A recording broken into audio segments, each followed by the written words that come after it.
Hello दोस्तों, आज हम लोग क्लास 9th केमिस्ट्री का पहला पार्ट हमारे आस-पास के पदार्थ से रिलेटेड ऑब्जेक्टिव करेंगे। यह ऑब्जेक्टिव पूरे एनसीईआरटी बुक पे आधारित है और इसमें पूरी एनसीईआरटी बुक का पहला पार्ट को हम लोग पूरी तरह से कवर कर लिए हैं। आप लोग इसको ध्यान से सुनिए, पूरी डिस्कशन के साथ समझाया जाएगा। तो इसमें पहला सवाल है कि निम्न में कौन पदार्थ का मौलिक गुण है?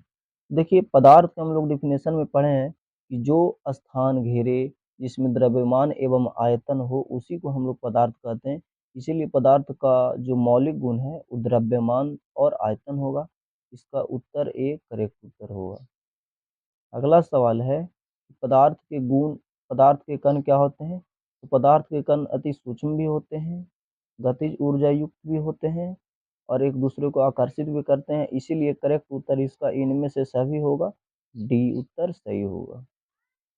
अगला सवाल है, पदार्थ की कितनी अवस्थाएं होती है? तो पदार्थ की मुख्य रूप से 3 अवस्थाएं होती है, ठोस, द्रव और गैस।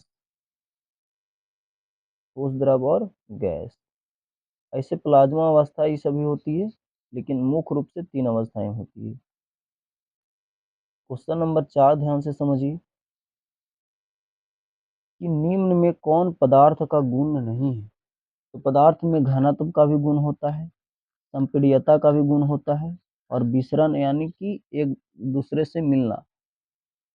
तो तरंगदैर्ध्य का गुण नहीं पाया था, इसलिए इसका करेक्ट उत्तर होगा सी ऑप्शन, तरंगदैर्ध्य। अगला सवाल ध्यान से समझिए कि किसकी संपीड्यता सबसे कम होती है? सबसे पहले संपीड्यता का अर्थ होता है दबाव डालकर उसको आकार में परिवर्तन लाना।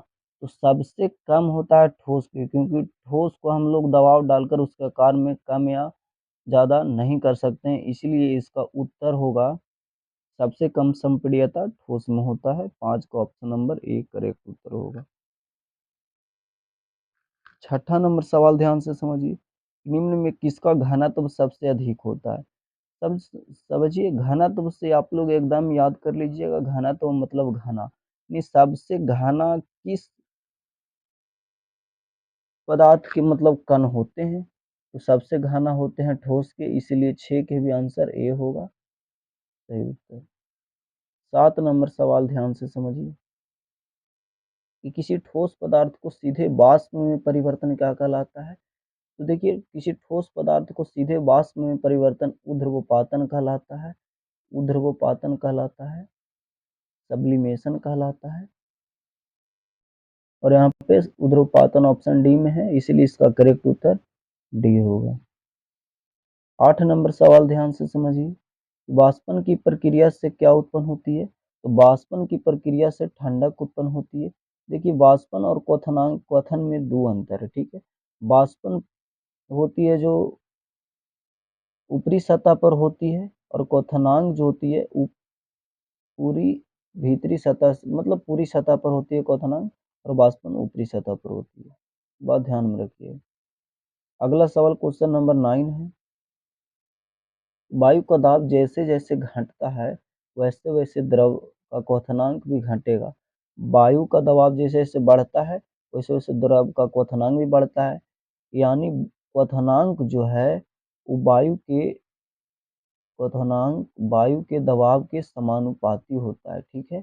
वायु के दाब का समानुपाती होता है क्या?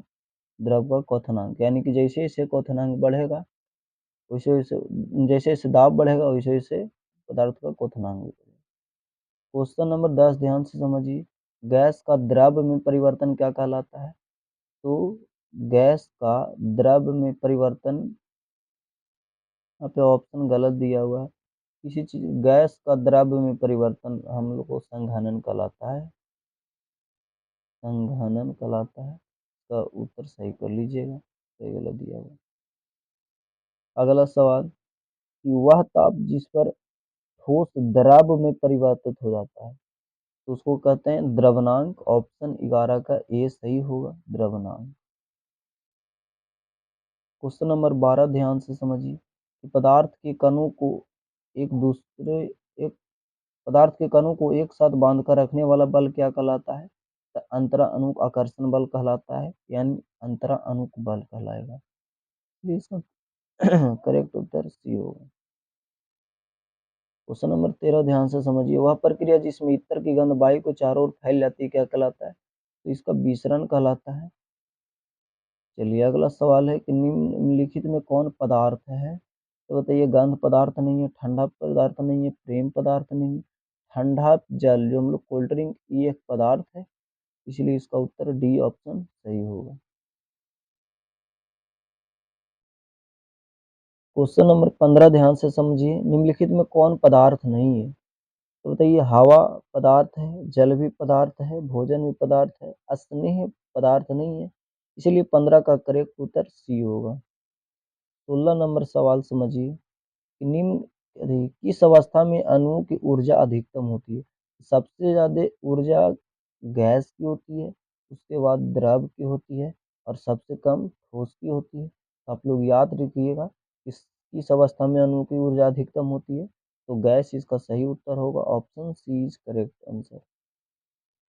क्वेश्चन नंबर 17 ध्यान से समझिए, किस अवस्था में अणुओं की ऊर्जा सबसे कम होती है? अभी बताएं कि ठोस अवस्था में सबसे कम होती है और गैस अवस्था में सबसे अधिक होती है, इसलिए इसका उत्तर ए ठोस सही होगा। 18 नंबर सवाल समझिए, निम्नलिखित में द्रव में कौन अनिश्चित है? मतलब अनिश्चित है, उसका कोई निश्चित नहीं है। द्रव अवस्था में कौन चीज़ अनिश्चित होता है? 18 का हम लोग समझेंगे, उसका आकार अनिश्चित होता है, इसलिए ऑप्शन बी इसका करेक्ट उत्तर होगा, क्योंकि जिस आकार में रखेंगे उसी का आकार के रूप में हो जाता है। 19 नंबर सवाल समझिए, कि बर्फ का एक टुकड़ा जल की सतह पर तैरता क्यों? क्योंकि जो बर्फ जल से हल्की होती है, इसीलिए ऑप्शन सी इसका सही उत्तर होगा। अच्छा, 100 डिग्री सेल्सियस ताप का केल्विन में मान कितना होता है? तो अगर सेल्सियस से, ध्यान से समझिए, सेल्सियस से केल्विन के लिए हम लोग अगर बदलना चाहते हैं तो 273 जोड़ देते हैं। तो बताइए, 273.15 जोड़ देंगे 100 में तो कितना हो जाएगा? 373.15, इसीलिए ऑप्शन बी इसका करेक्ट उत्तर होगा। अगला नंबर 21 नंबर सवाल ध्यान से समझिए, कि किसी पदार्थ का केल्विन में ताप 673.15 डिग्री है, तो ये सेल्सियस से अगर सेंटीग्रेड में बदलना है तो 673.15 में से 273.15 घटाते हैं, इसलिए आ जाएगा इसका करेक्ट उत्तर 400, और 400 ऑप्शन नंबर डी में है, इसीलिए इसका करेक्ट उत्तर डी होगा। 22 नंबर ध्यान से सवाल समझिए, इस सौर मंडल में प्लाज्मा अवस्था की उत्पत्ति का कारण क्या है? तो देखिए, उच्च ताप पर प्लाज्मा अवस्था की उत्पत्ति होता है, यानी इसका करेक्ट उत्तर सी होगा। 23 नंबर सवाल ध्यान से समझिए, गर्म करने पर गैस के आयतन क्या होते हैं? तो गर्म करने पर गैस के आयतन बढ़ जाते हैं, 23 का करेक्ट उत्तर ए सही होगा। 24 नंबर सवाल समझिए, आंध्र वायु में गीले कपड़े सूखते हैं। आंध्र वायु का मतलब होता है नमी, और नमी का मतलब होता है वायु में जल की उपस्थिति, ठीक है, जल की उपस्थिति। जल की उपस्थिति, अगर जल की उपस्थिति वायु में है तो गीले कपड़े सूखते हैं, आंध्र वायु में देर से सूखेंगे, इसीलिए 24 का करेक्ट उत्तर होगा, ऑप्शन नंबर ए सही होगा।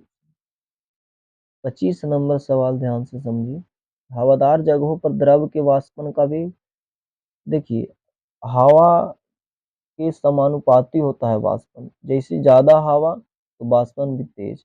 तो हवादार जगह है एक मतलब अधिक हवा है, तो वहाँ पे वाष्पन का भी वेग हो जाएगा, वो बढ़ जाता है, ऑप्शन बी सही इसका उत्तर। 26 नंबर सवाल ध्यान से समझिए, निम्नलिखित में कौन सही नहीं है? पदार्थ सूक्ष्म कणों के बना होता है, ये सही है। पदार्थ के कण निरंतर गतिशील रहते हैं, ये भी सही है। तीसरा, कि ठोस पदार्थों का घनत्व द्रव, यहाँ पे गलत लिख दिया है, द्रव होना चाहिए, द्रव से अधिक होता है, हाँ ये भी सही है। ऑप्शन नंबर 4 देखिए, ठोस पदार्थ की संपीड्यता द्रव से अधिक होती है, नहीं, इसलिए इसका करेक्ट उत्तर होगा, कौन गलत है? तो डी नंबर ऑप्शन गलत है। 27 नंबर सवाल ध्यान से समझिए।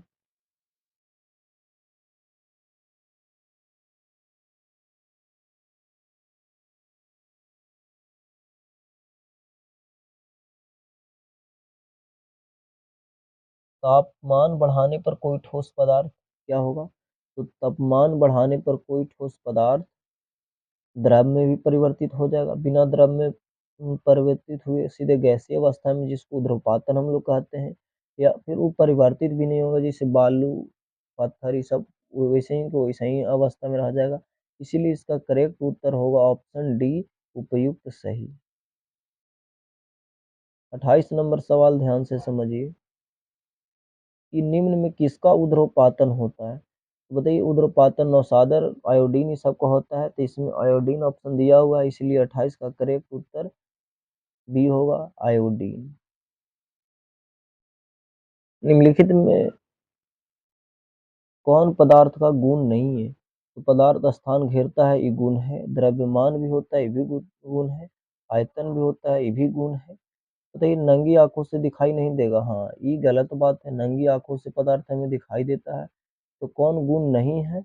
तो ऑप्शन नंबर हो जाएगा इसका डी, ये गुण नहीं है। 30 नंबर सवाल ध्यान से समझिए, किसी गैस का द्रव में परिवर्तित हुए बिना ठोस सीधे ठोस अवस्था में परिवर्तित होने की क्रिया क्या कहलाता है? तो इसका इस क्रिया ऊर्ध्वपातन कहलाता है, इसलिए इसका ऑप्शन डी सही उत्तर होगा। बताइए, 0 डिग्री सेल्सियस का मान केल्विन स्केल पर क्या होता है? तो 273 डिग्री। 31 का भी सवाल का ऑप्शन ए करेक्ट उत्तर है। 32 नंबर सवाल ध्यान से समझिए, निम्न में कौन ठोस नहीं है? तो मोम ठोस है, गंधक भी ठोस है, मैग्नीशियम भी ठोस है, लेकिन पारा द्रव अवस्था में पाया जाता है, इसीलिए इसका करेक्ट उत्तर डी पारा होगा। 33 नंबर सवाल ध्यान से समझिए, निम्न में द्रव को चुनो। बताइए, जल है, ये तो साफ झलक रहा है कि द्रव जल द्रव अवस्था में होता है। 34 नंबर सवाल, हमारे आसपास उपस्थित पदार्थ कितनी अवस्थाओं में पाया जाता है? तो 3 अवस्थाओं में पाया जाता है, ऑप्शन सी सही उत्तर है। 35 नंबर सवाल ध्यान से समझिए कि कणों के बीच का आकर्षण बल किसमें सबसे अधिक होता है? तो बताइए, किसमें आकर्षण बल सबसे अधिक होगा? जिसका घनत्व अधिक होगा उसमें आकर्षण बल भी अधिक होगा। तो बताइए, जिसका घनत्व अधिक होगा उसका आकर्षण बल भी अधिक होगा, घनत्व ठोस का अधिक होता है, इसीलिए आकर्षण बल भी सबसे अधिक ठोस में होगा, ऑप्शन ए इसका सही उत्तर होगा।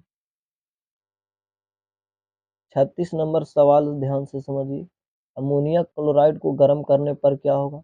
तो अमोनिया क्लोराइड को गर्म करने बिना द्रव में परिवर्तित हुए सीधे गैस में परिवर्तित हो जाएगा, और इस प्रक्रिया को हम लोग ऊर्ध्वपातन कहते हैं, इसीलिए इसका करेक्ट उत्तर सी होगा। अच्छा,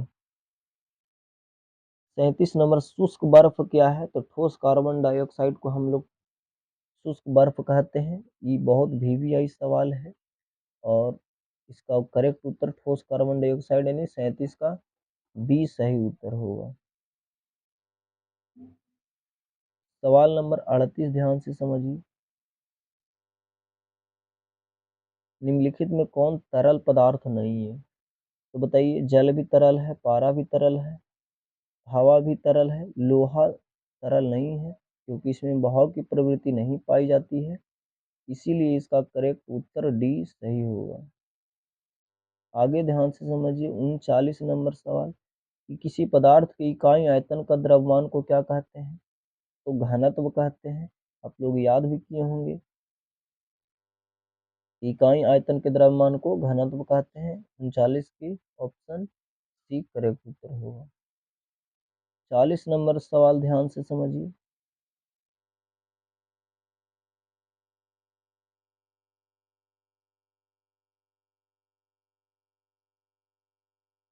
एक गिलास पानी में 2 चम्मच चीनी मिलाने पर उसके जल के स्तर में कोई परिवर्तन नहीं होता है। क्यों? क्योंकि चीनी के कण जल के कणों के बीच व्यवस्थित हो जाते हैं, घुल मिल जाते हैं, विसरित हो जाते हैं, और इसी गुण के कारण उसके जल के स्तर में कोई परिवर्तन नहीं होता है। इसका करेक्ट उत्तर बी सही होगा।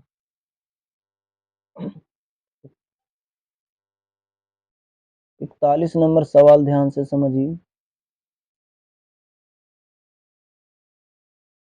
निम्न में से किसमें आंतरा आणविक स्थान सबसे अधिक होता है? तो सबसे अधिक होता है गैस में, और गैस से हवा यहाँ पे, तो सबसे अधिक हो जाएगा बी करेक्ट आंसर। 41 का बी सही होगा। 42 ध्यान से समझिए कि दाब के प्रभाव से पदार्थ का आयतन कम होने की क्रिया को क्या कहते हैं?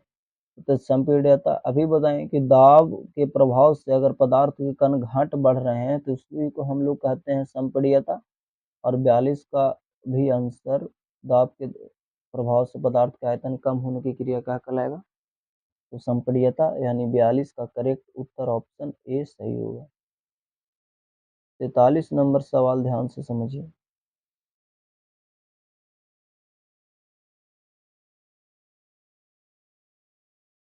निम्न में कौन सबसे अधिक संपीड्य है? इसको हम लोग दाब देकर उसके आयतन को घटा बढ़ा अधिक सकते हैं। तो है गैस को, तो गैस हवा यहाँ पे है, इसलिए इसका करेक्ट उत्तर हो जाएगा ऑप्शन नंबर ए। 43 के ए सही उत्तर है। 44 नंबर सवाल ध्यान से समझिए।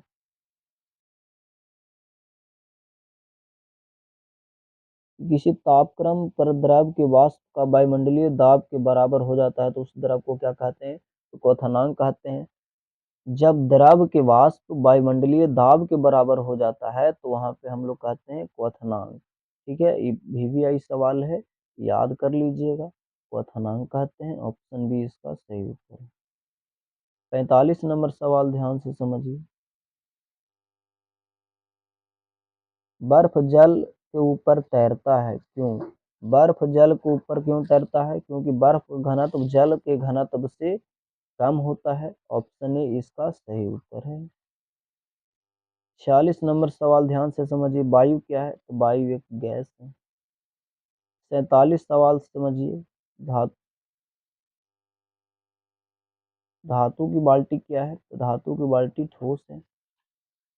48 नंबर सवाल, दूध क्या है? तो दूध एक द्रव है। 49 नंबर सवाल ध्यान से समझिए। स्पंज क्या है? तो स्पंज एक ठोस है। और 50 नंबर सवाल ध्यान से समझिए। गैस के कणों के बीच आकर्षण बल होता है, तो गैस के कणों के बीच कौन आकर्षण बल होता है? तो गैस के कणों के बीच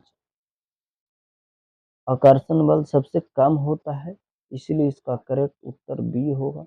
देखिए, यह पार्ट 1 वीडियो है और पार्ट 1 में हम लोग 85 तक करेंगे और पार्ट 2 में हम लोग 50 से आगे करेंगे। ठीक है, तो आप लोग बेहतर से समझे होंगे।